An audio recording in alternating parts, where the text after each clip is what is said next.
وبرکاتہ۔ الحمد للہ رب العالمین والصلاة والسلام علی سید الانبیاء والمرسلین وآلہ واصحابہ اجمعین، اما بعد فاعوذ باللہ من الشیطان الرجیم، بسم اللہ الرحمن الرحیم۔ لم یکن الذین کفروا من اہل الکتاب والمشرکین منفکین حتی تأتیہم البینہ۔ صدق اللہ مولانا العظیم۔ انشاءاللہ آج تین سورتوں کی تفسیر بیان ہوگی۔ پہلی سورہ سورہ بینہ، دوسری سورہ سورہ زلزال یعنی اذا زلزلت الارض زلزالہ، اور تیسری سورہ سورہ العادیات یعنی والعادیات ضبح۔ تو پہلی سورہ سے شروعات کرتے ہیں۔ پہلی سورہ کا خلاصہ یہ ہے، اللہ تبارک و تعالیٰ نے بیان فرمایا ہے کہ کافر اور مشرکین، اہل کتاب کے کافر ہوں یعنی یہودی اور عیسائی۔ یہودیوں نے حضرت عزیر علیہ السلام کو اللہ کا بیٹا کہا تو وہ کافر ہو گئے، عیسائیوں نے حضرت عیسیٰ علیہ السلام کو اللہ کا بیٹا مانا تو وہ کافر ہو گئے۔ تو چاہے یہ کافر مراد ہوں چاہے وہ مشرکین یہ مشرک مراد ہوں، یہ حضور صلی اللہ علیہ وآلہ وسلم کے آنے سے پہلے اپنے دین سے پھرنے والے نہیں تھے، دونوں اڑے ہوئے تھے۔ اور اس کے بعد اللہ تبارک و تعالیٰ نے بیان کیا کہ جو اہل کتاب ہیں یہودی اور عیسائی، حضور صلی اللہ علیہ وآلہ وسلم کے آنے سے پہلے یہ سب اس بات کے قائل تھے کہ جب وہ آخری پیغمبر آئیں گے تو ہم ان کے دین پر ایمان لے آئیں گے، بلکہ سب آنے کا انتظار کرتے تھے۔ مگر جب پیارے آقا علیہ الصلوۃ والسلام تشریف لے آئے تو انہیں حسد ہو گیا، اور جنہیں اللہ نے توفیق دی وہ مسلمان ہوئے، جیسے حضرت عبداللہ ابن سلام وغیرہ، اور زیادہ تر لوگ یہودی اور عیسائی وہ کافر ہی ہیں۔ تو اللہ تبارک و تعالیٰ نے بیان فرمایا کہ جنہوں نے کفر کیا وہ اللہ کی سب سے بدترین مخلوق ہے، اور جو ایمان لائے جنہوں نے نیک کام کیا اللہ تبارک و تعالیٰ کی وہ سب سے اچھی مخلوق ہے۔ پھر اللہ تبارک و تعالیٰ نے مومنوں کی نعمتوں کو اس میں بیان فرمایا کہ جو ایمان والے ہیں اور جن کے پاس اچھے کام ہیں اللہ انہیں بدلہ عطا فرمائے گا، یعنی انہیں جنت کی نہریں ملیں گی، جنت کی نعمتیں ملیں گی، اور جنت سے بھی بڑی نعمت یہ ہوگی کہ جنت میں انہیں اللہ تبارک و تعالیٰ کی رضا ملے گی، کہ اللہ ان سے راضی ہوگا اور وہ اپنے رب سے راضی ہوگا۔ یہ اس سورہ کا خلاصہ تھا۔ اب اس کا ترجمہ اور تفسیر، ایک ایک آیت میں ترجمہ اور تفسیر سنتے جائیں۔ اللہ فرماتا لم یکن الذین کفروا من اہل الکتاب، اہل کتاب کے کفار والمشرکین اور مشرکین منفکین ہٹنے والے نہیں تھے، اس سے اپنے عقیدے سے اپنے دین سے ہٹنے والے نہیں تھے، حتی تأتیہم البینہ، یہاں تک کہ ان کے پاس بینہ یعنی وہ چیز آ جائے جو حق اور باطل کے درمیان امتیاز کر دے، خط فاصل کھینچ دے۔ وہ بینہ کون ہے؟ وہ اللہ کے پیارے رسول صلی اللہ تعالیٰ علیہ وسلم، یعنی حضور علیہ الصلوۃ والسلام کی بعثت سے پہلے جو اہل کتاب بھی تھے وہ بھی کفر کرتے، اور مشرکین تو بتوں کو پوجتے تھے، وہ تھے ہی سب۔ اہل کتاب اپنے آپ کو موحد سمجھتے تھے مگر حقیقت میں وہ کافر تھے، اور مشرکین تو بتوں کی پوجا کرتے تھے۔ اگر حضور صلی اللہ علیہ وسلم نہ آتے تو یہ اپنے ہی دین پہ رہتے، نہ مشرکین کو ایمان نصیب ہوتا اور نہ کفار اہل کتاب کو، اہل کتاب کے جو کافر تھے انہیں ایمان نصیب ہوتا۔ تو وہ حق و باطل کے درمیان فرق کر دینے والے کون ہیں؟ اللہ فرماتا ہے رسول من اللہ، اللہ کے رسول، یتلو صحفا مطہرہ، جو پاک صحیفے کی تلاوت کرتے ہیں۔ پاک صحیفہ کیا؟ اس سے مراد کلام پاک ہے۔ یہ پاک ہے کس چیز سے پاک ہے؟ یہ باطل سے پاک ہے، کلام میں کوئی باطل نہیں، سب حق ہے، اور یہ شیاطین کے تصرف سے پاک ہے، شیاطین کا اس میں کوئی انٹرفیئر نہیں ہے۔ ساری آیتیں کلام پاک کی یہ اللہ تبارک و تعالیٰ کی طرف سے، یا یہ معنی کر کے پاک ہے کہ کوئی بھی ناپاک اسے چھو نہیں سکتا، یہاں تک کہ جو محدث ہو، مطلب جسے وضو کی ضرورت ہو، غسل صحیح ہو، مگر وضو نہ اس کا ہو وہ بھی کلام پاک کو نہیں چھو سکتا ہے. اسی طریقے سے جس کا غسل ہی نہ ہو، جیسے جنوبی انسان ہے، مرد جس سے احتلام ہوا، یا عورتیں جو ایام پیریڈ سے ہیں، یہ لوگ بھی قرآن پاک کو نہیں چھو سکتے. تو وہ رسول جو حق اور باطل کے درمیان فرق کرنے والا ہے، وہ کون سا صحیفہ تلاوت کرتا ہے؟ جو پاک ہے. کس چیز سے پاک ہے؟ باطل سے پاک ہے. کس چیز سے پاک ہے؟ شیاطین سے پاک ہے. کس چیز سے پاک ہے؟ اس چیز سے پاک ہے کہ کوئی بھی ناپاک، چاہے حقیقی ناپاک ہو یا حکمی ناپاک ہو، وہ چھو نہیں سکتا. فیہا کتب قیمہ، اور ان صحیفوں میں کیا؟ مضبوط باتیں لکھی، مضبوط باتیں لکھی ہوئی ہیں، جن کا کوئی توڑ نہیں ہے، جن کی کوئی مثال نہیں پیش کرتا، جن کا کوئی مقابلہ نہیں کر سکتا، اتنی مضبوط ہے. اب اللہ تبارک و تعالیٰ نے اہل کتاب کے احوال بیان کیے کہ جب رسول آ گیا تو انہوں نے کیا بیہیو کیا، کیا برتاؤ کیا، اور رسول کے آنے سے پہلے کیا ان کا عقیدہ تھا، کیا کرتے تھے، اور اس رسول کے آنے کے بعد ان کے مزاج میں، ان کے اخلاق میں کیا تبدیلی آئی. تو اللہ فرماتا وما تفرق الذین اوتوا الکتاب الا من بعد ما جاءتهم البینہ، اور اہل کتاب الگ نہیں ہوئے مگر بینہ یعنی رسول کے آنے کے بعد. رسول کے آنے سے پہلے سب اس بات پر متفق تھے، اس لیے کہ آدم سے لے کر کے عیسیٰ تک سارے انبیاء کرام کی نبوت کا ایک اہم جز تھا کہ وہ اپنے امتیوں کو بتا کر کے جائیں کہ آخری نبی اور رسول آنے والا ہے. کیوں نہ ایسا ہو؟ اس لیے کہ اللہ نے تو ان سے کیا کہتے ہیں عہد میثاق، عہد لیا تھا، میثاق لیا تھا، وہی اخذ اللہ میثاق النبی. تو نبی اکرم علیہ الصلوۃ والسلام کی آمد سے پہلے پہلے حضور کی آمد کے منتظر تھے، انتظار کرتے تھے. بلکہ جب بھی مشرکین سے اہل کتاب کی جنگ ہوتی تو اللہ سے دعا کرتے، اے اللہ اس رسول کا واسطہ جو آئے گا، تیرا آخری نبی، مجھے مشرکین پہ فتح دے. مکہ مدینہ طیبہ کے جو مشرکین تھا، اس خزرج کے دونوں قبیلے، اسلام سے پہلے یہودیوں کی جب ان سے جنگ ہوتی تو یہودی کہتے ٹھیک ہے تم تعداد میں ہو تو ہمیں طاقت دکھا رہے ہو، وہ رسول آئے گا آخری رسول، ہم اس پہ ایمان لے آئیں گے تب تمہیں بتائیں گے. مگر جب وہ رسول آیا تو انہیں حسد ہو گیا، اور جنہیں ڈراتے تھے وہ پہلے ایمان لے آئے، اوس و خزرج پہلے ایمان لے آئے. اللہ فرماتا ہے فلما جاءہم ما عرفوا کفروا بہ، کہ جسے وہ جانتے تھے، پہچانتے تھے کہ وہ آنے والا ہے، جب وہ رسول آ گیا کفروا بہ تو اس کا انکار کر دیا انہوں نے. حضرت عبداللہ ابن سلام جو دین یہودیت کے زبردست عالم تھے اور مسلمان ہوئے، حضرت عمر نے پوچھا یہ بتاؤ قرآن پاک تو کہتا ہے کہ اس رسول کو اہل کتاب ایسے پہچانتے تھے جیسے اپنے بیٹوں کو پہچانتے ہیں، جیسے باپ اور والدین باپ اپنے بیٹے کو پہچانتا ہے، ایسے یہود اور اہل کتاب اس آخری رسول کو یعنی محمد مصطفیٰ صلی اللہ علیہ وآلہ وسلم کو پہچانتے تھے. کیا ایسے ہی تھا؟ تو انہوں نے کہا بلکہ اس سے بھی زیادہ، اس لیے کہ اپنے بچے کی پہچان میں تو شک ہو سکتا ہے کہ ہو سکتا ہے اس کی ماں نے خیانت کی ہو، مگر اس آخری رسول کے پہچاننے میں اہل کتاب کو اتنا بھی شک نہیں. تو رسول کے آنے کے بعد ان کا اختلاف ہو گیا. حضور صلی اللہ علیہ وسلم کی انہوں نے حضور صلی اللہ علیہ وآلہ وسلم کی انہوں نے تصدیق نہیں کی. یہ اس کا مطلب یہ ہے کہ اگر حضور صلی اللہ علیہ وآلہ وسلم نہ آتے تو ان کی بھی بخشش ہو جاتی، انہیں عذاب نہیں دیا جاتا. کتابیوں کو کیوں عذاب نہیں دیا جاتا؟ اللہ فرماتا ہے وما كنا معذبین حتى نبعث رسولا، ہم کسی کو عذاب نہیں دیتے جب تک رسول بھیج کر کے حجت تام نہ کر لیں. پیارے آقا علیہ الصلوۃ والسلام یہ اللہ کی حجت تھی. آپ پر ایمان جب تک آپ نہیں آئے تھے تب تک ایک طرح سے انہیں معذور رکھا جا سکتا تھا، ان پر دنیاوی عذاب نہیں آ سکتا تھا. اور جب پیارے آقا علیہ الصلوۃ والسلام تشریف لے آئے، اب انہوں نے انکار کیا تو اب انہیں عذاب بھگتنا پڑے گا.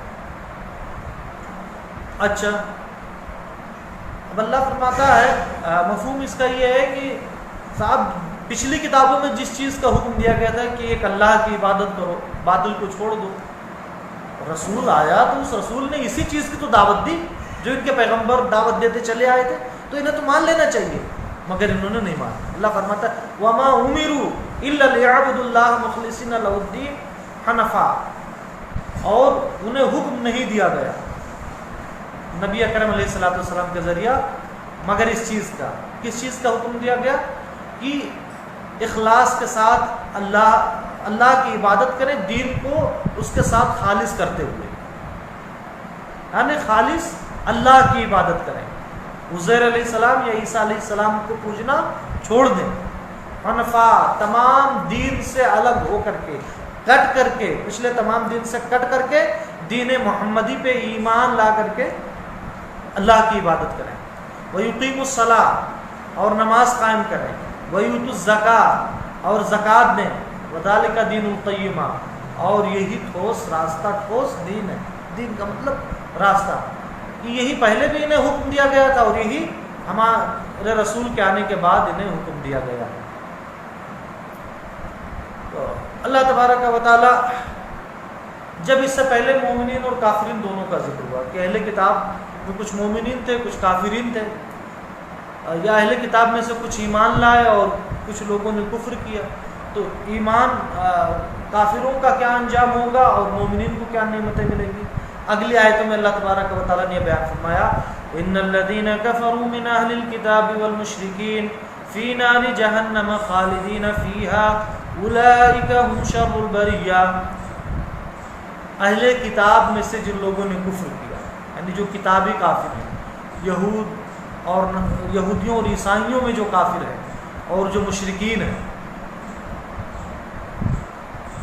جنہوں نے پیارے آقا علیہ الصلوۃ والسلام کی دعوت کو قبول نہیں کیا، آپ کو اللہ کا نبی اور رسول نہیں مانا، ان کا انجام کیا؟ فی نار جہنم خالدین فیہا، وہ ہمیشہ ہمیش دوزخ کی آگ میں رہیں گے، ہمیشہ ہمیش دوزخ کی آگ میں رہیں گے، اولئک هم شر البریہ، اور یہ اللہ کی مخلوق میں سب سے بدتر ہے۔ مفسرین لکھتے ہیں یہاں تک کہ یہ لوگ کتے اور سور سے بھی گئے گزرے ہیں، جو کافر ہیں، جو مشرک ہیں۔ کیوں؟ اس لیے کہ کتے اور سور کو دوزخ کی آگ میں نہیں جلنا پڑے گا، بلکہ یہ مٹی بنا دیے جائیں گے، مگر ان مشرکین کو دوزخ کی آگ میں جلنا پڑے گا، تو وہ نہیں بدتر، بلکہ شیطانوں سے بھی زیادہ بدتر ہیں جو لوگ کافر ہیں اور مشرک ہیں۔ کیوں؟ اس لیے کہ جب وہ مریں گے، ہم نے حدیث پاک بیان کی تھی، شیاطین جب مریں گے تو ان کی قبروں میں انہیں جنت دکھائی نہیں جائے گا، دو کھڑکیاں کھولیں گے، پہلے جنت باہروں کی طرف جب وہ لپکے گا اسے بند کر کے دوزخ کو کھول دیا جائے گا، تاکہ اسے اور زیادہ حسرت ہو کہ ارے میرا ٹھکانہ تو یہ تھا، لیکن ہم دیکھو اب اپنے اعمال کی لیے اس میں جا رہے ہیں۔ تو یہ معاملہ انسان والے کافر اور مشرک کے ساتھ کیا جائے گا، مگر شیاطین کے ساتھ نہیں کیا جائے گا۔ شیاطین کی قبروں میں ڈائریکٹ دوزخ کی کھڑکی کھولی جائے گی۔ تو اب ہوئے نا یہ لوگ شیاطین سے بھی گئے گزرے ہوئے، تو اہل کتاب کے کافر اور مشرکین جنہوں نے کفر کیا ان کے لیے دوزخ کا عذاب ہے، اور اللہ کی مخلوق میں سب سے بدتر یعنی کتے، سور اور شیاطین سے بھی یہ بدتر۔ اب ایمان والوں کے بارے میں ان الذین آمنوا وعملوا الصالحات اولئک هم خیر البریہ، بے شک جو ایمان لائے اور جنہوں نے اچھا کام کیا وہ اللہ کے سب سے بہتر مخلوق ہے۔ مفسرین فرماتے ہیں ملائکہ معصومین سے بھی بہتر ہے ایمان والے۔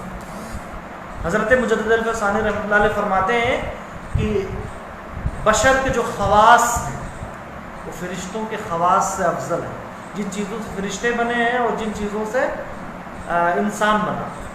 تو مٹی کی وجہ سے انسان کی تخلیق میں، پیدائش میں مٹی شامل ہے، مٹی کی وجہ سے انسان کے اندر جو خواص آئے اس کی وجہ سے وہ فرشتوں سے بھی افضل ہے۔ عام مومن انسان عام فرشتوں سے افضل ہے، یہ شرع عقائد نصفی میں ہے، اور مومنوں کے جو نبی اور رسول ہیں وہ فرشتوں کے رسولوں سے افضل ہیں، یہ عقیدے کی بات ہے۔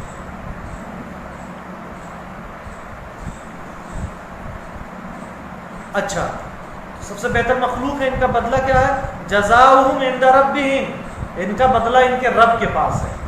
اب بدلے کی جگہ کہاں ہے، کہاں انہیں بدلہ ملے گا؟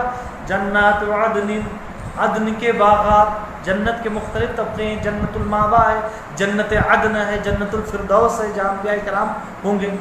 تو ان کا بدلہ ان کے رب کے پاس ہے، اور بدلے کی جگہ کیا ہے؟ وہ عدن کے باغات ہیں، تجری من تحتها الانہار، جس کے یعنی ان کے محلات کے نیچے سے یا درختوں کے نیچے سے نہریں جاری ہوں. بھائی ندی تو بہتی نہیں، ندی کا پانی بہتا ہے نا، لیکن کہہ دیا جاتا ہے ندی بہہ رہی ہے، نہریں جاری ہوں گی. خالدین فیہا ابدا، ایسا نہیں کہ وہ کچھ ٹائم کے لیے انہیں نعمت دی گئی، وہ ہمیشہ ہمیشہ اس میں رہیں گے. اب جنت کی نعمتیں بیان کرنے کے بعد اللہ فرماتا ہے رضی اللہ عنہم ورضوا عنہ، اللہ ان سے راضی اور وہ اپنے اللہ سے راضی. سبحان اللہ. ذالک لمن خشی ربہ، اور جنت کی نعمت اور رضا کی نعمت کسے ملے گی؟ جو اپنے رب سے ڈرے. اب اللہ کیسے راضی ہے اور بندے اپنے رب سے کیسے راضی ہیں، اس کی الگ الگ تفسیریں کی گئی ہیں. کہ اللہ کی رضا یہ جنت کی ساری نعمتوں سے افضل ہے. اللہ فرماتا ہے اچھا کہ ورضوان من اللہ اکبر، کہ اللہ کی رضا یہ سب سے بڑی چیز ہے، یہاں تک کہ جنت اور جنت کی بہاروں سے بھی افضل ہے. حضرت ابو سعید خدری رضی اللہ عنہ سے مروی ہے کہ اللہ تبارک و تعالیٰ جنت میں جنتیوں سے خطاب کرے گا. ابھی تک اس نے اپنے پیغمبروں سے خطاب کیا، اپنے پیغمبروں سے خطاب کیا، حضرت موسیٰ سے خطاب کیا تو کلیم اللہ ہو گئے. مگر جنت میں اللہ تبارک و تعالیٰ اہل جنت سے خطاب فرمائے گا، کہے گا اے اہل جنت، تو جنتی جواب دیں گے لبیک ربنا، اے میرے رب حاضر ہیں. اچھا لبیک ربنا وسعدیک والخیر کلہ فی یدیک، اے میرے رب لبیک سعدیک اور ساری بھلائی تیری دست قدرت میں ہے. تو اللہ پوچھے گا هل رضیتم، اللہ کو بتائے کہ راضی، کیا تم راضی ہو؟ ویقولون، تو جنتی کہیں گے وما لنا لا نرضى، ہم کیوں راضی نہیں ہوں گے اے میرے رب، جبکہ اے میرے رب تو نے جو ہمیں عطا کیا ہے وہ اپنی کسی بھی مخلوق کو نہیں عطا کیا ہے. سبحان اللہ. تو اللہ تبارک و تعالیٰ فرمائے گا فیقول احل علیکم رضوانی فلا، اچھا احل علیکم رضوانی، کہ ہم نے تمہیں اپنی رضا عطا کی ہے تو کبھی بھی اب میں تم سے ناراض نہیں ہوں گا. یہ روایت متفق علیہ یعنی بخاری اور مسلم کی روایت. حضرت قاضی ثناء اللہ پانی پتی رحمۃ اللہ علیہ فرماتے ہیں اس میں ایک جملہ جو جنتی کہیں گے کہ جو نعمت ہے میرا رب تو نے ہمیں دی ہے وہ اپنی کسی بھی مخلوق کو وہ نعمت نہیں عطا فرمائی. اس سے پتہ چلتا ہے کہ اللہ تبارک و تعالیٰ جنت میں انسان کو جو نعمت عطا فرمائے گا وہ فرشتوں کو بھی نہیں عطا فرمائے گا.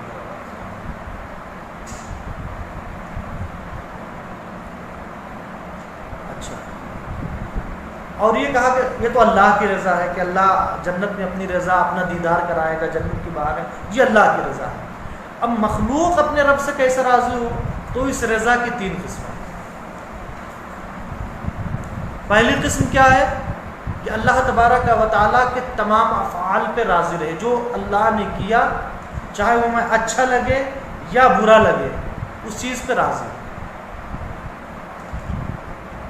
خوشی پہنچے تب بھی اور غم پہنچے تب بھی ہر حال میں راضی ہو اور اعتراض نہ جتائے. اس لیے کہ اللہ تبارک و تعالیٰ حکیم ہے، حکمت والا ہے.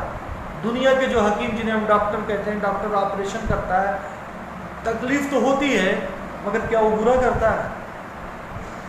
تو یہاں کے حکیموں کو جب یہ حال ہے، اب اللہ ہمیں چاہے نعمت دے چاہے آزمائش لے، اللہ بہتر جانتا ہے کہ ہمارے لیے کیا بہتر ہے، تو اس میں راضی ہو. اور رضا کی دوسری قسم اللہ کے محبوبوں کا حصہ ہے کہ وہ آزمائشوں پر، مصیبتوں پر نعمتوں سے زیادہ خوش ہوتے ہیں. آزمائشوں پہ نعمتوں سے زیادہ خوش ہوتے ہیں. کیوں؟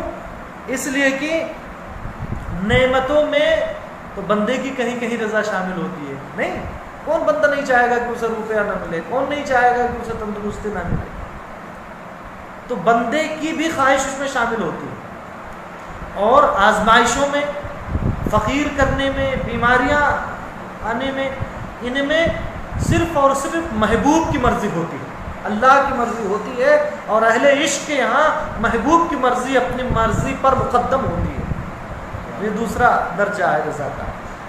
اور تیسرا درجہ جو اس آیت کریمہ میں مراد ہے کہ اللہ تبارک و تعالی ان دو رضاؤں پہ جو بدلہ عطا کرے گا، ایز اے رزلٹ، یعنی جنت کی بہار ہے، اللہ کا دیدار اور اللہ کی رضا، اہل جنت ان سب پہ بھی خوش ہے۔ تو دنیا میں جو اللہ کرتا ہے وہ اس پہ خوش ہیں، مصیبتیں آتی ہیں اس پہ اور زیادہ خوش ہیں، اور جب جنت کی بہار ہے، اللہ کا دیدار اور اللہ کی رضا ملے گی تو اس پر سب سے زیادہ خوش ہوگا۔ یہ اس آیت کی تفسیر تھی، واللہ عالم بالصواب۔ اب آئیں سورہ زلزال، یعنی اذا زلزلت الارض زلزالہ۔ اس میں قیامت کی نشانیاں، اور جب دوزخیوں کو دوزخ میں لے جایا جائے گا تو کیا کہیں گے، یہ چیز بیان ہوئی ہے، کیا ان کی حالت ہوگی۔ اور اس کے بعد یہ بتایا گیا کہ جو ذرہ برابر نیک کام کرے گا اسے اس کا ثواب ملے گا، اور جو ذرہ برابر خطا کرے گا، اگر اللہ نے معاف نہ کیا، بخشا نہیں، حضور کی شفاعت نہ نصیب ہوئی یا توبہ نہیں کیا، تو اسے اس کا بدلہ ملے گا۔ یہ سورہ کا خلاصہ ہے۔ اب ترجمہ و تفسیر سنتے چلیں۔ اذا زلزلت الارض زلزالها، اور جب زمین سختی سے جھجھوڑ دی جائے گی، یعنی سختی سے اس میں زلزلے آئیں گے۔ اب وہ کب زلزلہ؟ ایک تو پہلی مرتبہ سور پھونکنے سے پہلے، قیامت کا آغاز جن چیزوں سے ہوگا کہ زمین میں زلزلہ آئے گا اور پہاڑ ریزہ ریزہ ہو جائیں گے، آسمان ڈھہ جائے گا، تو ان میں ایک زلزلہ بھی ہے، یا تو یہ مراد ہے۔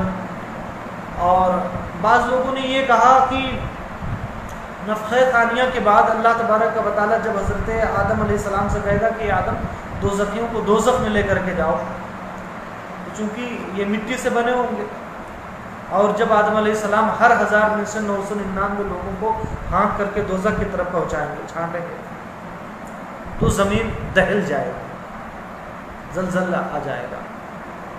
تو یہ دو قول ہیں۔ اچھا، حدیث پاک ہے، امام ترمذی نے اس کی تخریج کی ہے، اسے نقل کیا اور اس کو صحیح کہا ہے۔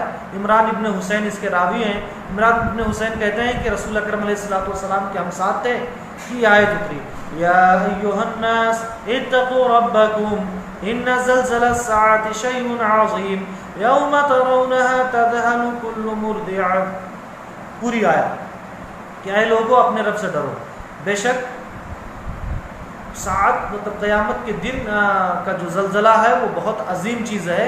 اس دن تم دیکھو گے کہ دودھ پلانے والی اپنے دودھ پیتے ہوئے بچے سے غافل ہو جائے گی، یعنی اسے ماں اپنے دودھ پیتے بچے سے بہت محبت کرتی ہے، مگر جب ایسا خطرناک دن وہ ہوگا حساب کتاب کے بعد، تو لوگ مائیں اپنے بچوں سے غافل ہو جائیں گی۔ وَتَرَى النَّاسَ سُكَارَىٰ، اور لوگوں کو نشے میں دیکھو، جیسے آدمی نشے میں ہوتا تو پیر یہاں رکھتا وہاں پڑتا، وَمَا هُمْ بِسُكَارَىٰ، حالانکہ وہ نشے میں نہ ہوں گے، بلکہ اللہ کا عذاب اتنا سخت ہے کہ دوزخ کی طرف جو جائیں گے ان کے قدم ایسے بوجھل ہو رہے ہوں گے کہ ادھر ادھر وہ ہو رہے ہوں گے، آگے بڑھ نہیں پائیں۔ تمہیں پتا ہے کہ یہ زلزلۃ الساعہ کیا چیز ہے، وہ کون سا دن ہے؟ پھر وہ حدیث پاک پیارے آقا علیہ السلام نے فرمایا کہ وہ آدم علیہ السلام سے کہا جائے گا کہ دوزخیوں کو چھپی چٹائی کرو، چھانٹو، انہیں دوزخ میں جانا ہے۔ تو آدم علیہ السلام کہیں گے کتنا؟ تو اللہ تبارک و تعالیٰ فرمائے گا کہ ہر 1000 میں سے 999۔ اور اسی حدیث کی تکمیل ایک اور حدیث پاک ہوتی ہے جو بخاری اور مسلم میں حضرت ابو سعید خدری رضی اللہ عنہ سے مروی ہے۔ پیارے آقا علیہ السلام فرماتے ہیں قیامت کے دن اللہ آدم سے کہے گا کہ اپنی اولاد میں سے جو جہنمی ہیں ان کی چھٹائی کرو۔ تو آدم علیہ السلام پوچھیں گے اللہ کتنے میں سے کتنا؟ تو اللہ فرمائے گا ہر 1000 میں سے 999۔ تو اس دن بچہ بھی بوڑھا ہو جائے گا، مطلب غم کی وجہ سے، اور حمل والی اپنا حمل جن دے گی، مطلب اتنا خطرناک دن ہوگا، اور لوگوں کو تم نشے کی حالت میں دیکھو کہ حالانکہ وہ نشے میں نہیں ہوں گے مگر اللہ کا عذاب بڑا سخت ہے۔ جب یہ حدیث بیان کی تو صحابہ کرام کو بڑی تکلیف ہوئی، کہنے لگے یا رسول اللہ صلی اللہ علیہ وسلم، جب صرف ایک ہی آدمی جنت میں جائے گا ہر 1000 میں سے، 999 دوزخی، ایک ہی جنتی، اور آدم علیہ السلام کی امت سے لے کر حضرت عیسیٰ علیہ السلام کی امتی ہیں، سب میں جائیں گے، تو اس ایک میں بھلا ہمارا کیا مرتبہ اور درجہ ہوگا؟ پیارے آقا علیہ السلام نے ارشاد فرمایا کہ گھبرانے کی کوئی ضرورت نہیں، کہ وہ 1000 یاجوج ماجوج بھی انسان ہیں جنہیں حضرت سکندر ذوالقرنین نے اللہ کے حکم سے وہ سد سکندری اٹھا کر کے انہیں قید کر دیا، تو ہر 1000 اگر یاجوج ماجوج میں سے دوزخ میں جانے والے ہوں گے تو ایک تم بھی جاؤ گے ان میں سے، اور تم کتنے جاؤ گے؟ یعنی دوزخ میں تمہاری تعداد کتنی ہوگی؟ ایک کالے بیل کے جسم پہ ایک سفید بال، کالے بیل کے جسم پہ جیسے ایک سفید بال مثال دی، ایسے دوزخیوں میں تم رہو گے، تمہاری پرسنٹیج ہوگی، یا سفید بیل ہو اور اس کے جسم میں کالا بال ہو، ایک کالا بال ہو، تو ایوریج نکالا جائے تو کیا ایوریج ہے صاحب؟ کوئی پرسنٹیج نہیں، دراصل دیکھا جائے 1000واں کروڑواں اربواں خربواں اس سے بھی، تو ایک تم رہو گے۔ لیکن بہرحال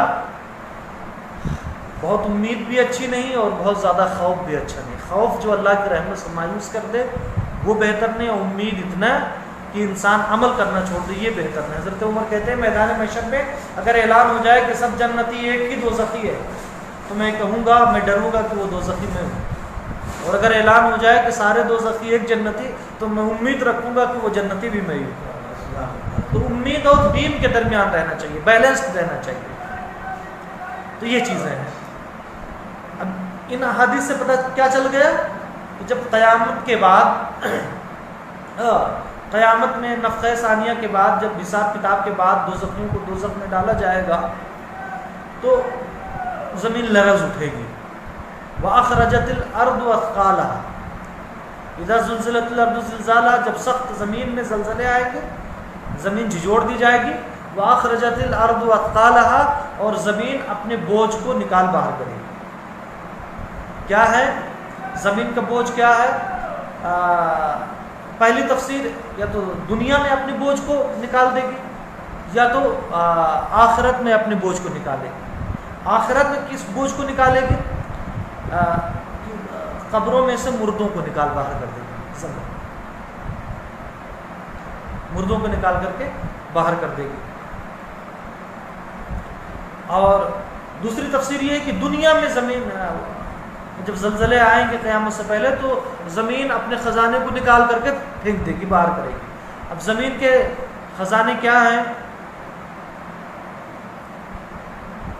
پیارے آقا علیہ الصلوۃ والسلام ارشاد فرماتے ہیں کہ زمین اپنے جگر کے ٹکڑوں کو نکال کر کے باہر کر دے گی قرب قیامت میں، اور وہ ٹکڑے کیا ہوں گے؟ وہ سونے اور چاندی کے ہوں گے، سونے اور چاندی کے ہوں گے، جس کی وجہ سے بڑی لمبی حدیث پاک ہے کہ بڑی لڑائیاں ہوں گی۔ ایک روایت میں ہے کہ نہر فرات اپنے خزانے اگل دے گی، نہر فرات، دریائے فرات اپنا خزانہ اگل دے گا، اور وہ خزانے کیا؟ سونے اور چاندی کی شکل میں ہوں گے۔ بعض جدید مفسرین یہ کہتے ہیں کہ ان سے مراد جو اس وقت عرب میں نہر فرات کے آس پاس اور اس پورے علاقے میں، اس پورے خطے میں وہ جو تیل کی دریافت ہوئی ہے وہ تیل کے کنویں مراد ہیں، اس لیے کہ جو بھی سونے اور چاندی کی دولت کمائی جا رہی ہے انہیں تیلوں کی بدولت سے کمائی جا رہی ہے، اور جتنی بھی جنگیں ہو رہی ہیں مشرق وسطیٰ میں ان صرف تیل کی دولت پر قبضہ کرنے کے لیے ہو رہی ہیں۔ پیارے آقا علیہ الصلوۃ والسلام ارشاد فرماتے ہیں ان کے قریب بھی مت جانا۔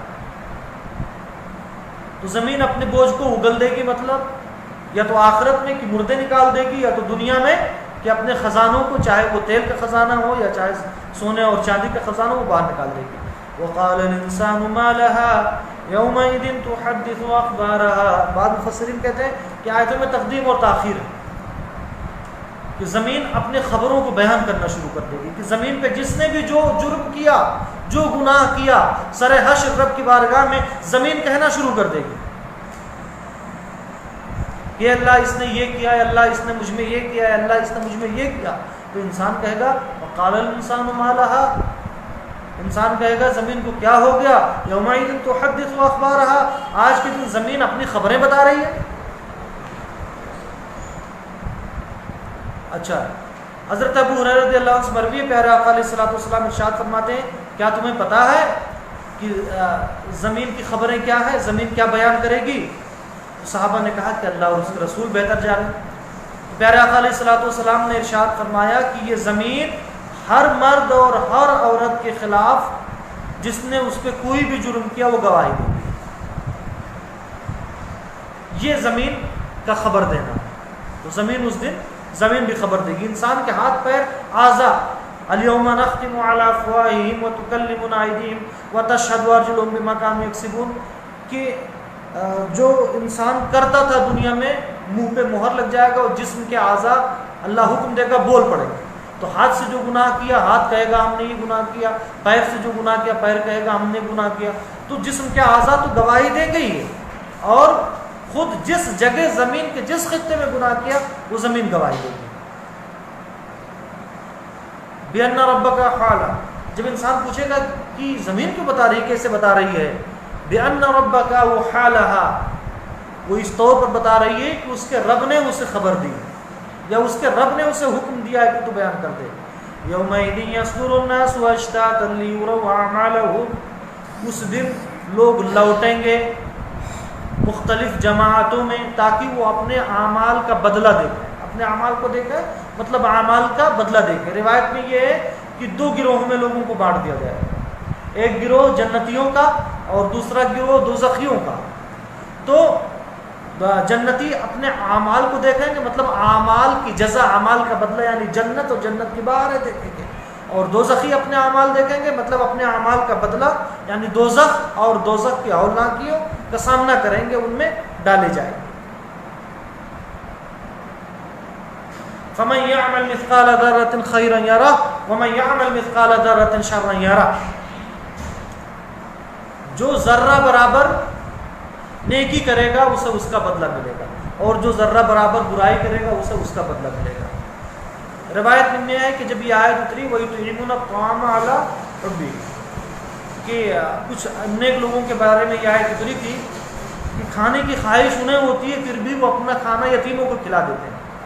تو بعض مومنوں کی دو جماعت اس میں ہو گئی، بعض مومنین نے یہ کہنا شروع کیا کہ اس آیت سے یہ پتہ چلتا ہے کہ جو ذرہ برابر نیکی کرے گا اللہ اسے بدلہ دے گا، تو بے شک اسے بدلہ دے گا۔ اور بعض لوگوں نے مفہوم مخالف کے طور پر یہی اس کا معنی نکالا کہ اگر انسان سے چھوٹے چھوٹے گناہ ہو جائیں تو اللہ تبارک و تعالیٰ اس پہ گرفت نہیں فرمائے گا، جیسے جھوٹ ہے، بدنگاہی ہے، تو ان پہ گرفت نہیں فرمائے گا۔ اس پہ اللہ نے آیت اتاری فَمَن يَعْمَلْ مِثْقَالَ ذَرَّةٍ خَيْرًا يَرَهُ، کہ جو ذرہ برابر نیکی کرے گا اسے اس کا بدلہ ملے گا۔ یعنی پہلے گروہ کی تصدیق کی کہ چھوٹی بھی نیکی اگر ہوگی تو اسے اللہ تبارک و تعالیٰ بدلہ عطا فرمائے گا، اور دوسرے گروہ کے خیال پہ تردید کی گئی کہ اگر گناہ بھی کرے گا چھوٹا ہی گناہ کیوں نہ ہو، اگر اسے توبہ کی دولت نہیں ملی، اس نے توبہ نہیں کی اور اللہ نے اس کی مغفرت نہیں فرمائی، حضور کی شفاعت نہیں نصیب ہوئی، تو اسے اس کا بھی بدلہ ملے گا۔ اور اسے کس کے ذریعے بیان کیا گیا؟ وَمَن يَعْمَلْ مِثْقَالَ ذَرَّةٍ شَرًّا يَرَهُ کے ذریعے سے۔ دو گمراہ فرقے تھے مسلمانوں کے، ایک فرقہ تھا معتزلہ اور دوسرا فرقہ تھا مرجئہ۔ جیسا کہ آج دو گمراہ فرقے ہیں، یہ ایک وہابی سلفی جو اپنے آپ کو کہتے ہیں، ان کا عقیدہ یہ ہے کہ اللہ تبارک و تعالیٰ کے ہاتھ پیر ہیں، عقیدہ تجسیم ان کا بڑا خطرناک عقیدہ جو گمراہ ہے، جبکہ اللہ ان چیزوں سے پاک ہے۔ اور دوسرا فرقہ دیوبندیوں کا، ان کے علماء نے لکھا نعوذ باللہ کہ اللہ جھوٹ بول سکتا ہے۔ تو پرانے زمانے میں دو گمراہ فرقے ہوئے تھے، ایک معتزلہ تھا اور ایک مرجئہ فرقہ تھا۔ معتزلہ یہ کہتے تھے کہ بندہ اگر گناہ کرے گا تو اللہ تبارک و تعالی اسے جنت نہیں عطا فرمائے گا، یعنی جو گناہ کرے، گناہ کبیرہ کرے، تو وہ نہ مومن ہو نہ کافر ہے. تو فمن یعمل مثقال ذرۃ خیرا یرہ سے ان کا رد ہوا. اور فمن یعمل مثقال، اچھا، اور مرجیہ یہ کہتے تھے کہ اللہ تبارک و تعالیٰ مومنین کو عذاب ہی نہیں دے گا، مومنین کو عذاب ہی نہیں دے گا. تو ومن یعمل مثقال ذرۃ شرا یرہ، جو ذرہ برابر بھی برا کام کرے گا اللہ اسے بدلہ دے گا. ان کا رد اللہ تبارک و تعالیٰ نے اس آیت کے ذریعے سے فرما دیا. اب یہاں ایک بڑی پیاری بات یاد آ رہی ہے. اور چیزیں ہیں جو میں اس وقت نہیں لمبا نہیں کرنا چاہتا ہوں، اس لیے کہ ایک اور آیت سورہ کی تفسیر بیان کرنا ہے. حضرت امام اعظم کا بڑا پیارا واقعہ ہے کہ ایک بار آپ مسجد میں نماز پڑھ رہے تھے، عشاء کے بعد دیر ہو گئی تو مؤذن صاحب چلے گئے، اور اس کے بعد جب صبح کی اذان دینے آئے تو دیکھا کہ امام اعظم ابو حنیفہ رحمۃ اللہ علیہ اپنی داڑھی کو اپنے ہاتھوں سے پکڑے ہوئے اور رب کی بارگاہ میں مناجات کر رہے ہیں کہ اے وہ ذات جو ذرہ برابر نیکی کا بدلہ دیتی ہے، اور اے وہ ذات جو ذرہ برابر برائی کا بھی بدلہ دینے پر قدرت رکھتی ہے، تو اپنے بندے نعمان کو معاف فرما دے، اپنے نعمان کو بخش دے، نعمان گناہ گار ہے. یہ امام اعظم ابو حنیفہ رحمۃ اللہ علیہ کی مناجات ہے. اب وہ چراغ کا تیل ختم ہونے کو تھا، مؤذن باتیں لگانے کے بعد جب اس نے اذان دی تو امام اعظم نے کہا کیا بات ہے، اذان کیوں دے رہے ہو آج پہلے؟ تو مؤذن صاحب نے کہا کہ فجر کا وقت ہو گیا. تو امام اعظم نے قسم لی کہ جب تک میں زندہ ہوں اس واقعے کو کسی اور سے نہ بتا.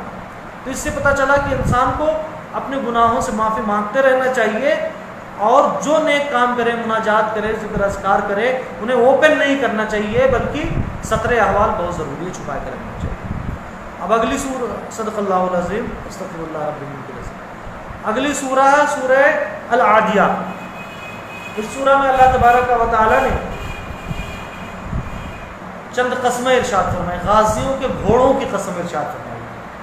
غازی جو جہاد کرتے ہیں، مجاہدین کے گھوڑوں کی قسم ارشاد فرمائی اللہ تبارک و تعالیٰ. جب گھوڑے ان کی اتنی فضیلت والے ہوں، اللہ قسم ارشاد فرمائے، تو مجاہدین کتنے فضیلت والے ہوں. اس کے بعد قسمیں کھا کے اللہ نے بیان فرمایا کہ انسان بڑا ناشکرا ہے، اتنا ناشکرا ہے، اور مال کی طلب بہت زیادہ ہوتی ہے، اتنی زیادہ ہوتی ہے کہ اللہ جب اسے مال عطا فرماتا ہے تو اتنا حریص ہوتا ہے، لالچی ہوتا ہے کہ جس نے دیا ہے اسی کو راضی کرنے کے لیے وہ خوش نہیں کر پاتا. یہ مفہوم اللہ تبارک و تعالیٰ نے بیان فرمایا. والعادیات ذبحا، قسم ان تیز دوڑنے والوں کی، یعنی گھوڑوں کی جو سانس نکالتے ہوئے دوڑتے ہیں. دو ہی مفسرین بیان فرماتے ہیں، دو ہی جانور ہیں جب دوڑتے ہیں تو سانس نکالتے، ایک گھوڑا اور دوسرے کتا، یعنی ہانپتے نہیں. جب بہت تھک جاتے ہیں گھوڑے تب ایسی سانس نکالتے ہیں جیسا کتا. یہ نازل کب ہوئی سورہ؟ پیارے آقا علیہ الصلوۃ والسلام نے کچھ لوگوں کو بھیجا تھا جنگ کے لیے، اور کچھ دن مہینہ ہو گیا ان کی کوئی خبر نہیں آئی، تو فکر لاحق ہوئی تو اللہ تبارک و تعالیٰ نے یہ صورتیں اتاری، یہ آیتیں اس کی اتاری. اس سے بعض لوگوں نے کہا کہ یہ سورہ مدنیہ ہے، اور جن لوگوں نے اسے مکیہ کہا ہے کہ ہجرت سے پہلے اتری، تو اس میں یہ ہے کہ یہ بعد میں ہونے والی چیزوں کی پیشگوئی کی جا رہی ہے، ان کی خبر دی جا رہی ہے. پیارے آقا علیہ الصلوۃ والسلام کو جو فکر لاحق ہوئی تو اللہ نے یہ آیتیں اتار دی اور تسلی دی اپنے محبوب کو گھبرانے کی کوئی ضرورت نہیں، وہ مجاہدین غازی بن چکے ہیں. تو ان گھوڑوں کی قسم تیز دوڑنے والوں کی جو سانس نکالتے ہوئے، سینوں سے سانس نکالتے ہوئے دوڑیں. والموریاتی فالموریاتی قدحا، تو وہ اپنی کھروں سے، اپنے سموں سے چٹیل میدان بلکہ پتھر پہ جب دوڑتے ہیں تو چنگاری نہیں نکلتی ہے، تو زمین اپنی ٹھوکروں کو پتھر پر مار کر کے اس سے چنگاری لانے والا ہے. ان گھوڑوں کی قسم، ان تیز دوڑنے والے گھوڑوں کی قسم جو دوڑتے ہیں تو سینے سے سانس نکلتی ہے، اور ان گھوڑوں کی قسم جو پتھر پہ اپنے کھر مارتے ہیں، سم مارتے ہیں تو اس سے چنگاری نکلتی ہے. فالمغیرات صبحا، اور ان گھوڑوں کی قسم جو صبح کے وقت حملہ کر دیتے ہیں. مجاہدین کا طریقہ تھا کہ رات میں سفر کرتے اور صبح ہوتے ہی دشمن کو غافل پا کرتے حملہ کرتے اور فتح یاب ہو جاتے. فَأَثَرْنَ بِهِ نَقْعًا، تو اس وقت وہ دھول اڑاتے ہیں، گھوڑے چلتے ہیں، یعنی اللہ نے ان گھوڑوں کو بھی قسم، گھوڑوں کے پیروں سے اٹھنے والے دھول کی قسم ارشاد فرمائی. فوسطنا به جمعان، تو وہ دشمن کے بیچوں بیچ میں گھس جاتے ہیں، اتنے بہادر ہوتے ہیں. تو یہ ان گھوڑوں کی قسم ہے جو مجاہدین اور غازیوں کے نزدیک رہتے ہیں. تو ان گھوڑوں کی اتنی فضیلت ہو گئی، اللہ نے ان کی قسمیں ارشاد فرمائی. اب بتائیں حضرت ابو بکر کی کتنی فضیلت ہوگی جنہوں نے پیارے آقا علیہ الصلوۃ والسلام کو اپنے کندھے پہ بٹھایا. امی جان حضرت عائشہ جن کا آج یوم وصال ہے 17 رمضان المبارک، ان کی کتنی فضیلت ہو گئی جن کی گودی میں پیارے آقا علیہ الصلوۃ والسلام نے سر رکھ کر کے رفیق اعلیٰ سے ملاقات کی. اللہ کو پیارے ہوئے.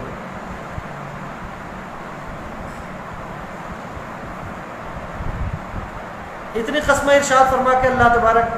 اچھا بعض علماء یہ بیان فرماتے ہیں کہ جب گھوڑوں کی سانس نکل لے، اس سانس کی قسم اللہ نے ارشاد فرمائی، گھوڑے کی سانس. تو جو لوگ اللہ کا ذکر کرتے ہوئے سانس لیں، ان سانسوں کی کیا فضیلت ہے. اسی لیے آداب ذکر و مراقبہ میں حضور بحر العرفان رحمۃ اللہ علیہ نے لکھا ہے کہ مراقبہ میں لمبی یعنی جلدی جلدی سانس لینا چاہیے، اس لیے کہ ان سانسوں کی بھی فضیلت ہے. اتنی قسمیں ارشاد فرما کہ اللہ نے فرمایا ان الانسان لربہ لکنود، بے شک انسان اپنے رب کا بڑا ناشکرا ہے. وَإِنَّهُ عَلَى ذَلِكَ لَشَهِيدٌ، اور اس پر انسان خود گواہ ہے یا اللہ گواہ ہے. اللہ کی گواہی تو سب کیا مسلم ہے کہ اللہ دیکھ رہا ہے، اور انسان کیا گواہ ہے کہ انسان غور کرے، تھوڑے ذہن پہ اگر زور دے تو اسے پتہ چل جائے گا کہ ہاں اللہ کی نعمتوں کو میں اللہ کی رضا کے لیے نہیں خرچ کر رہا ہوں، اس کا مطلب میں ناشکرا ہوں. وَإِنَّهُ لِحُبِّ الْخَيْرِ، اور بے شک وہ خیر کی محبت، خیر یہاں مال کے معنی میں ہے.